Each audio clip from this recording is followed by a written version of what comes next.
کہ کیا کرنا ہوگا اس دن کی رات میں.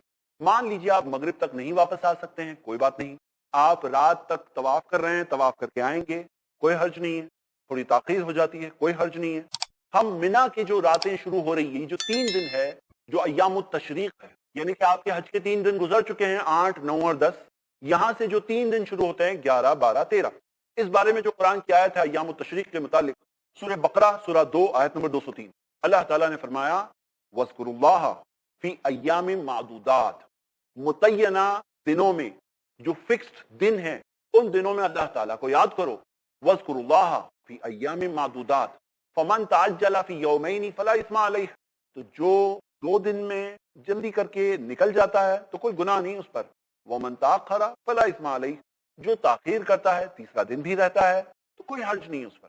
تو ہم دیکھتے ہیں کہ اللہ تعالیٰ نے بتایا کہ 2 دن میں نکل گئے یا 3 دن رہے، کوئی حرج نہیں ہے. یہ کون سے 2 اور 3 دن کی بات ہو رہی ہے؟ یہی 2 اور 3 دن، یعنی 11 اور 12 ذی الحجہ، یہ 2 دن میں آپ نکل جاتے ہیں یا 13 ذی الحجہ تک رہتے ہیں، کوئی حرج نہیں ہے. یعنی کہ 2 دن آپ رہیں گے یا 3 دن رہیں گے، یہ اختیار آپ کو ہے. آپ چاہیں تو 2 دن میں نکل جاؤ، چاہے تو 3 دن تک رہو.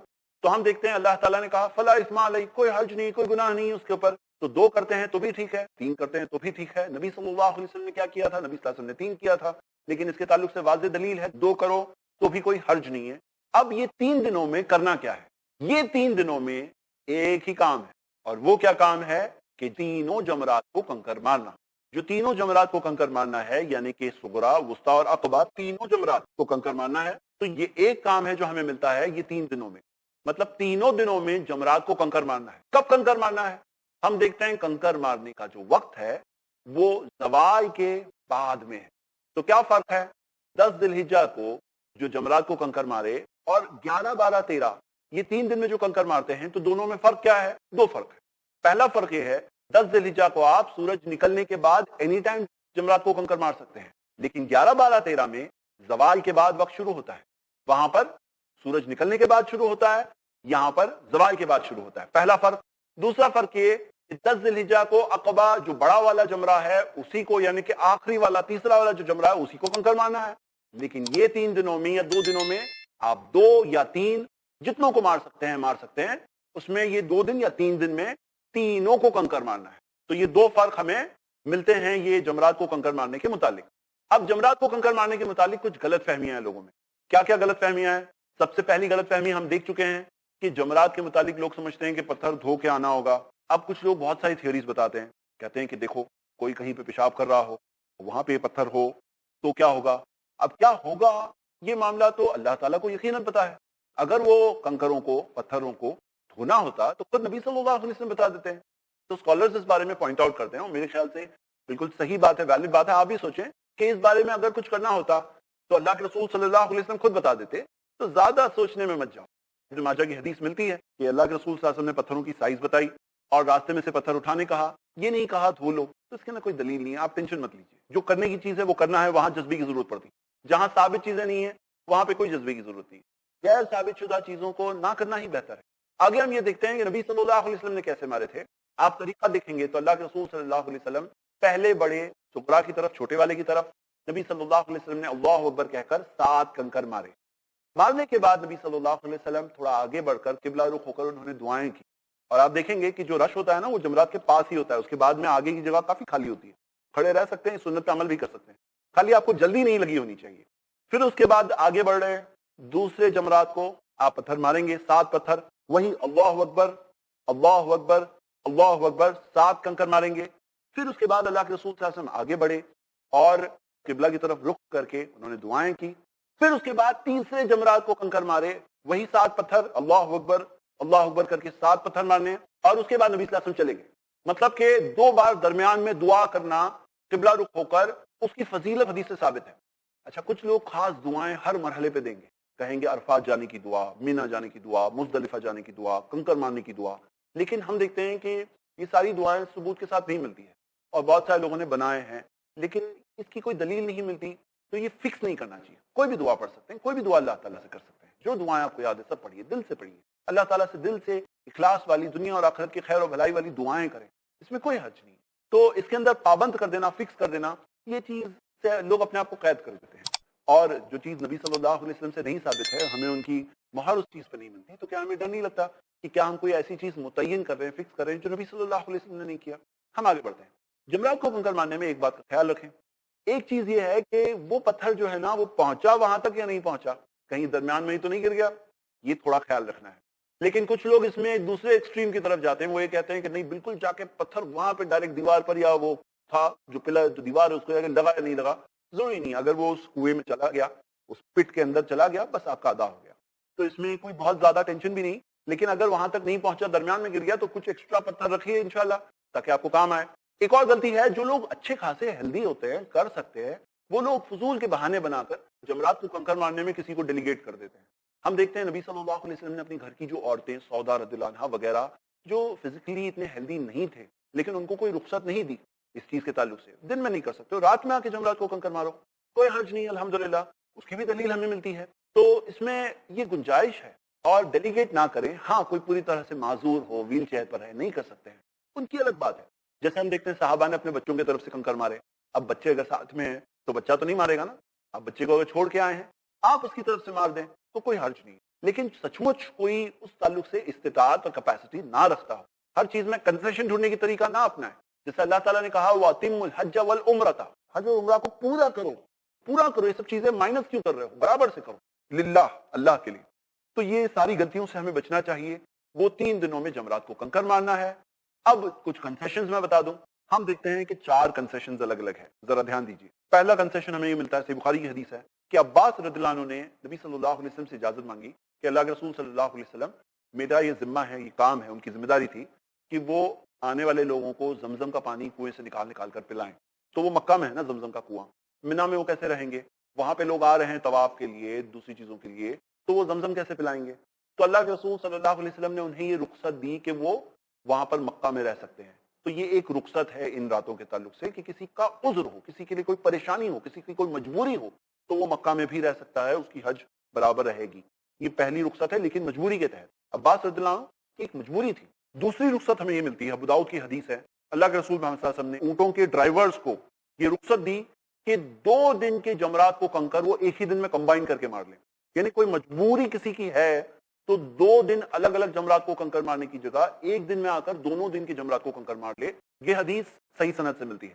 تیسری رخصت ہم یہ دیکھ رہے ہیں کہ اللہ کے رسول محمد صلی اللہ علیہ وسلم نے کہا کہ الرائی یرمی باللیل و یرعی بالنہار, کہ جو چرواہے ہے وہ چرواہے دن میں چرائیں گے جانور کو, رات میں آ کے جمرات کو کنکر ماریں گے. یہ بھی ایک رخصت ہمیں ملتی ہے. اور چوتھی چیز, صحیح بخاری کے اندر معلق فارم میں حدیث ہے, لیکن اس کی تحقیق سلسلہ حدیث صحیحہ میں موجود ہے کہ اللہ کے رسول صلی اللہ علیہ وسلم منا کی راتوں میں مکہ جا کر طواف کیا کرتے تھے. تو کوئی اگر چاہ رہا ہے کہ رات میں جا کر میں ایک طواف کر کے آ جاؤں, کر سکتے ہیں, گنجائش ہے اس چیز کے تعلق سے. تو یہ منا کی راتوں کے تعلق سے یہ باتیں ملتی ہے. اب اس میں ایک بات کا خیال رکھیں, جو 2 دن کے بعد نکلنے کی گنجائش ہے, اس کا مطلب کیا ہے؟ اس کا مطلب یہ ہے کہ آپ کے دوسرا دن یعنی کہ 12 ذی الحجہ کو جمرات کو جو کنکر مارنا ہے, جو زوال کے بعد سے وقت شروع ہوتا ہے, یعنی دوپہر سے جو وقت شروع ہوتا ہے, اگر آپ مغرب سے پہلے جمرات کو کنکر مار چکے ہیں تو نکل سکتے ہیں. اگر آپ نے نہیں مارے ہیں اور مغرب ہو گئی تو آپ نہیں نکل سکتے. تو آپ کو ابھی 12 تاریخ کے بھی جمرات کو کنکر مارنا ہوگا. رات میں اگر آپ مارنے والے تھے تو مغرب تو ہو گئی, اب آپ نکل نہیں سکتے. 13 تاریخ شروع ہو گئی, اب آپ نہیں نکل سکتے. اب آپ کو 13 تاریخ کے کنکر مارنے کے بعد ہی آپ اگلے دن نکل سکتے ہیں. نارملی حال تو یہ ہوتا ہے کہ اکثر لوگ 12 تاریخ کو جمرات کو کنکر مارنے کے بعد نکل جاتے ہیں. اگر آپ بھی نکل جائیں تو کوئی حرج نہیں ہے, لیکن یہ بات کا خیال رکھیں کہ مغرب سے پہلے آپ جمرات کو کنکر مار چکے ہوں. اگر نہیں مارے ہیں تو 13 تاریخ کو رہنا لازم اور ضروری اور نیسیسری اور کمپلسری ہے. بات یاد رہے گی انشاءاللہ. مغرب سے پہلے جمرات کو کنکر مار چکے ہوں اور نکل چکے ہو یا راستے میں ہو, کم سے کم راستے میں ہو, تو بھی علماء نے گنجائش دی ہے اس چیز کے تعلق سے. تو جو منا کے جو دن ہے, جیسے کہ میں نے شروع میں ہی بتایا کہ 6 میں سے تقریباً 4 دن, یا اگر 5 کوئی ہے تو 3 دن جو منا میں ہی گزرنے والے ہیں, یہ سارے دنوں میں نمازوں کا کیا معاملہ ہے؟ تو 10 ذی الحجہ, 11 ذی الحجہ, 12 ذی الحجہ, یا اگر آپ 13 بھی رہتے ہیں تو 13 ذی الحجہ بھی, یہ سارے کے سارے دن آپ کو قصر نماز اپنے اپنے وقتوں پر پڑھنی ہے. ہمیں اللہ کے رسول صلی اللہ علیہ وسلم سے یہی بات ملتی ہے. اللہ کے رسول محمد صلی اللہ علیہ وسلم نے فرمایا کہ کوئی بھی حج کرنے کے بعد نہیں جائے گا جبکہ آخری چیز نکلنے سے پہلے وہ طواف کر لے. یہ جو طواف ہے یہ ہے طواف الوداع, الوداعی طواف. آپ جا رہے ہیں یہاں سے تو الوداعی طواف کرنے کے بعد ہی جائیں گے. اب اس متعلق ایک بہت ہی خطرناک مسٹیک ہے جو کچھ لوگ کرتے ہیں، اور میں آپ سب کو بتا دوں، اور کئی بار جو ہم کہتے ہیں نا علم حاصل کرنے کے بعد کتنی ساری غلطیوں سے ایک انسان بچ سکتا ہے، تو یہاں پہ ایک بہت بڑی غلطی لوگ کرتے ہیں کہ کئی بار ایسا ہوتا ہے کہ کسی بھی بہن کو یا بہنوں میں سے کسی کو عین وقت پر طواف الافادہ کے ٹائم پر حیض آ جائے۔ اب جب انہیں حیض آ جائے تو حیض کی حالت میں تو طواف الاؤڈ نہیں ہے، یہی رول ہے۔ عائشہ رضی اللہ عنہا کو نبی صلی اللہ علیہ وسلم نے کہا افعلی ما یفعل الحاج، کرو تم جو حجاج کر رہے ہیں، صرف کعبے کا طواف مت کرنا۔ تو نبی صلی اللہ علیہ وسلم نے یہی بات کہی تھی عائشہ رضی اللہ عنہا سے، اور سب کچھ الاؤڈ ہے، جو سب کچھ کر رہے تھے 8 ذی الحجہ 9 ذی الحجہ 10 ذی الحجہ سب کریں گے سوائے طواف کے۔ اب طواف الافادہ اگر نہیں ہوا ہے، اور ہوتا کیا ہے کہ کئی بار 13-14 تاریخ کی ٹکٹ بک ہے، اور اگر تب تک طواف الافادہ نہیں ہوا تو کیا کریں؟ ہم دیکھتے ہیں بہت ساری بہنوں کا معاملہ ہے کہ وہ طواف الافادہ کیے بغیر ہی آ جاتے ہیں واپس۔ اب میں آپ کو یاد دلاؤں گا، آپ کو یاد ہوگا کہ احرام کی ساری پابندیاں اٹھ گئی تھی جمرات کو کنکر مارنے کے بعد، بال شیو کرنے کے بعد ساری پابندیاں اٹھ گئی تھی الا النساء، سوائے بیوی کے، مطلب بیوی سے تعلقات نہیں الاؤڈ تھے۔ وہ کب ہوگا؟ طواف الافادہ کرنے کے بعد۔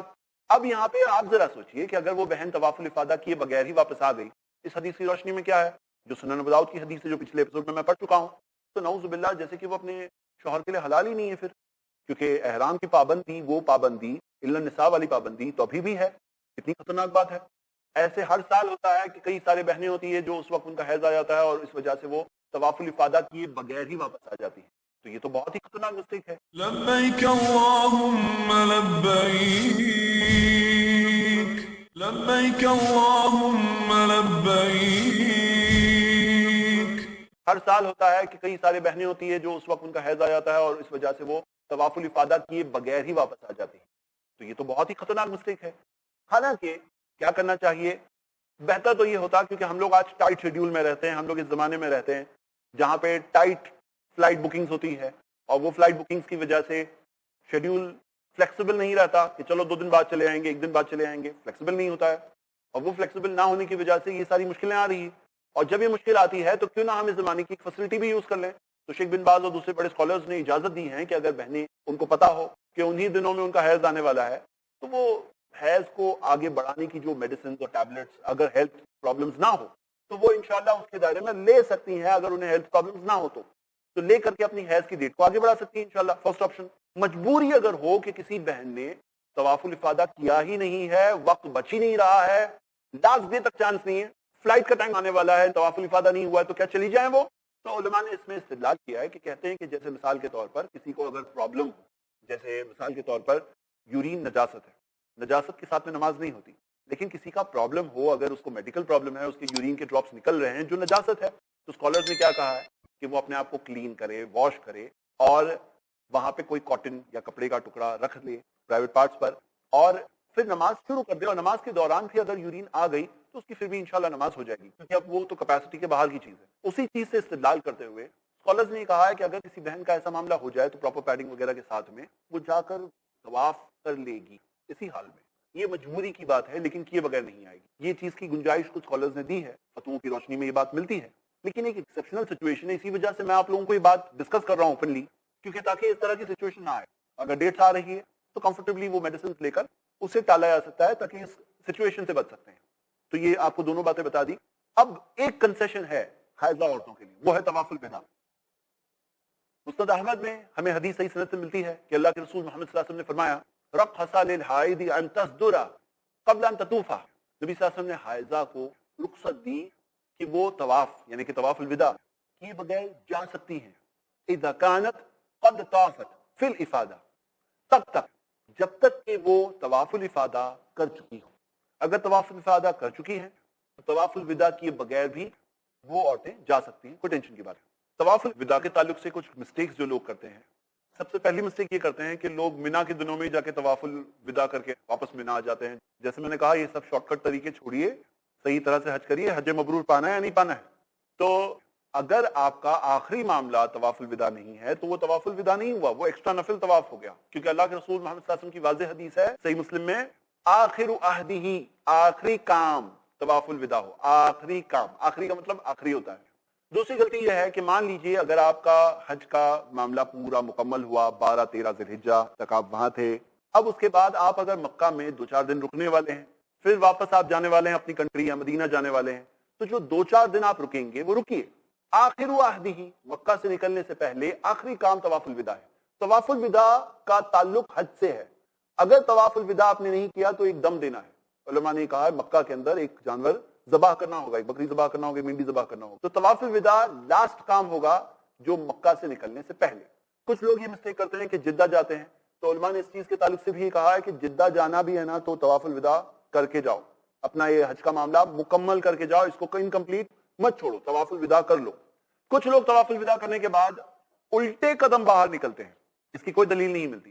الٹے قدم باہر نکلنے کی کوئی دلیل نہیں ملتی.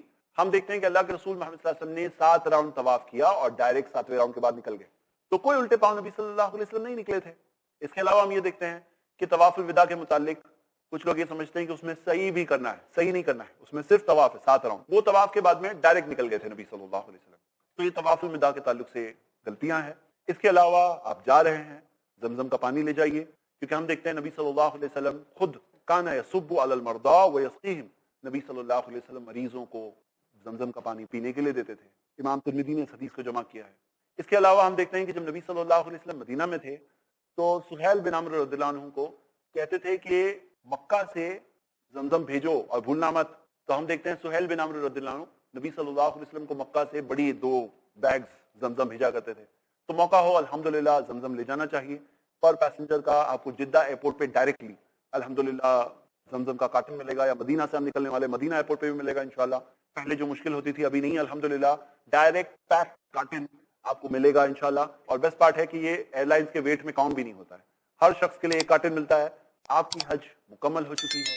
اب یہاں اہم بات یہی ہے کہ اللہ تعالیٰ سے دعا کریں کہ اللہ تعالیٰ حج کی ساری کوششوں کو، اللہ تعالیٰ اس سارے سفر کو، ہر مرحلے کو، ہر سٹیج کو اللہ تعالیٰ قبول کر لے اور حج مبرور کا درجہ عطا کر دے اللہ اپنے رحم و کرم سے.